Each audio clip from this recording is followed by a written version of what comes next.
De volta e a gente traz mais informações em Brasília. A Samantha Klein traz aqui sobre as articulações em torno do projeto da anistia barra dosimetria. Oi, Samantha, boa noite. Oi, muito boa noite, Débora.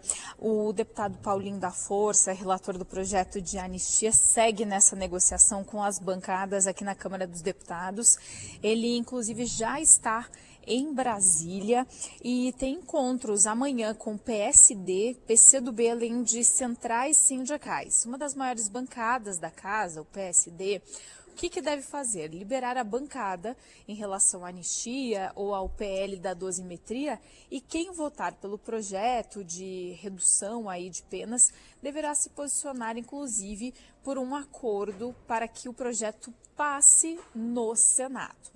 As bancadas do Centrão estão cobrando que haja um acordo entre o presidente Hugo Motta, da Câmara, e Davi Alcolumbre, do Senado, para evitar aquele desgaste que ocorreu com a derrota relacionada à PEC da blindagem. Entre os governistas, no entanto, a ideia é buscar derrotar o texto.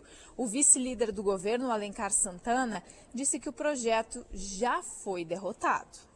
Morreu porque não tem acordo, né? Primeiro que anistia menor ou maior é anistia. E o Brasil não pode pactuar com a impunidade. O recado que as pessoas deram em relação à PEC da blindagem ou à PEC da bandidagem é o sentimento de impunidade e de proteção. Não dá para anistia a gente aprovar uma matéria que justamente também passa esse recado de impunidade. Quer dizer, os coronéis não podem ser presos, mas as pessoas lá na ponta podem ser presos. Então não tem sentido.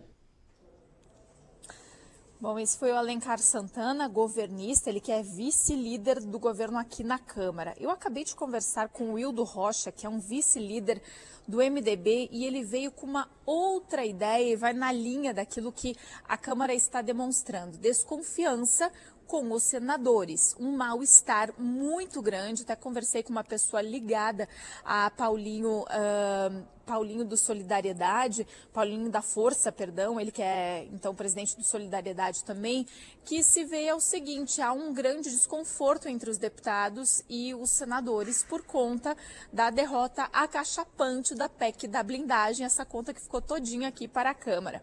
E aí falei com o Hildo Rocha, vice-líder do MDB, ele disse que está trabalhando para que a matéria comece pelo Senado, ou seja, ainda que o relator apresente as suas propostas, dificilmente Paulinho da Força vai querer não ter essa paternidade, porém, essa é a ideia dele. Separei aí um trechinho do Hildo também.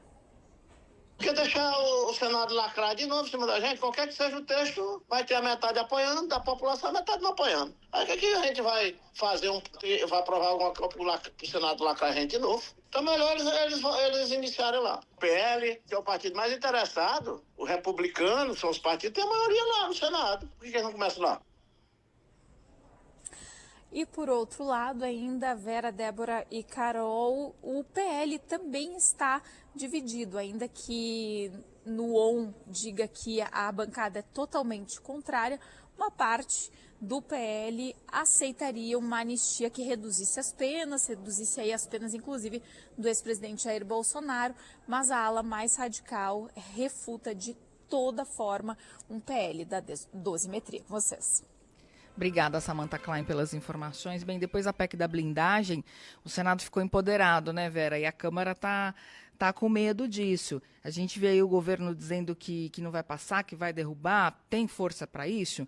E também não dá para dizer que não está com medo do projeto da anistia barrar a discussão do PL da isenção do imposto de renda. O vice-presidente Geraldo Alckmin disse que não acredita que isso vai acontecer.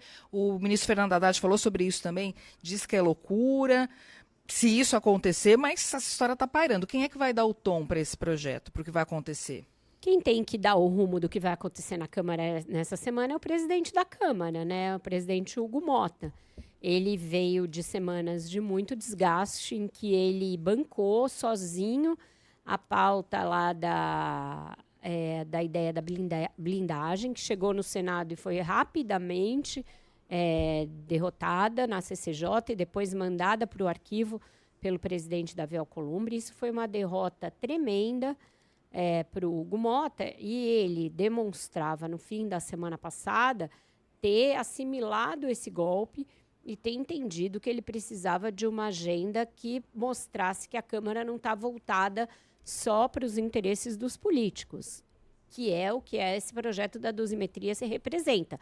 Mais um projeto que é de interesse único e exclusivo da classe política, dos dirigentes partidários ali, dos dirigentes, inclusive de ex-ministros, de generais e almirantes das Forças Armadas que estão incluídos nessa ação. Está na hora de deixar isso de lado e votar projetos que são de interesse da maioria da população. Então, estava se esperando aí uma super terça com muitas votações. O Senado vai concluir a discussão de uma das regulamentações da reforma tributária do consumo e esse projeto do imposto de renda que abre a discussão de uma reforma tributária sobre a renda. Então, ele vem até como uma continuidade da própria reforma tributária. Ele é um projeto muito importante, ele precisa ser votado com atenção, com cuidado, olhando as minúcias, porque sem uma contrapartida muito bem discutida e que seja muito bem calculada, ele não para em pé, ele pode significar um rombo no orçamento, ele pode significar queda na arrecadação sem uma receita que faça frente a ela. Então, não dá para discutir isso com uma perturbação desse projeto da dosimetria no ar o tempo inteiro. Então, cabe ao presidente da Câmara dizer, olha, chega, agora a gente vai discutir esse outro projeto, depois retomamos um projeto sobre o qual não tem consenso algum, nem governo é a favor e nem a oposição bolsonarista é a favor. Então, é um projeto que claramente não está pronto para ser votado. Coloque-se na frente um outro que atende a muito mais gente e que está relativamente pronto para ser votado e discutido.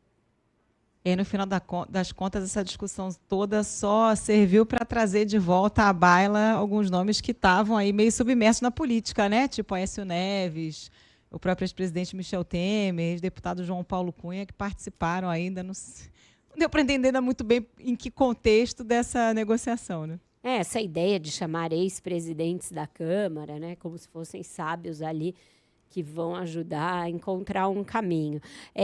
A gente vai ter um bom termômetro de em que pé está essa situação, meninas, amanhã, porque o Arthur Lira, que é o relator do projeto do IR, vai participar de um almoço da Frente Parlamentar da Agropecuária, que é a frente mais bem estruturada, mais organizada que tem dentro da Câmara, e faz esses almoços regularmente. E ali a gente vai sentir qual é o clima e qual é a disposição para votar essa matéria. Se nesse almoço o Arthur Lira reafirmar que é para votar na quarta, que é quando está marcado, e que essa é a prioridade, é porque ele já alinhou isso com o Hugo Mota e eles vão tentar fazer passar o rolo compressor e, portanto, segurar esse projeto da anistia / dosimetria.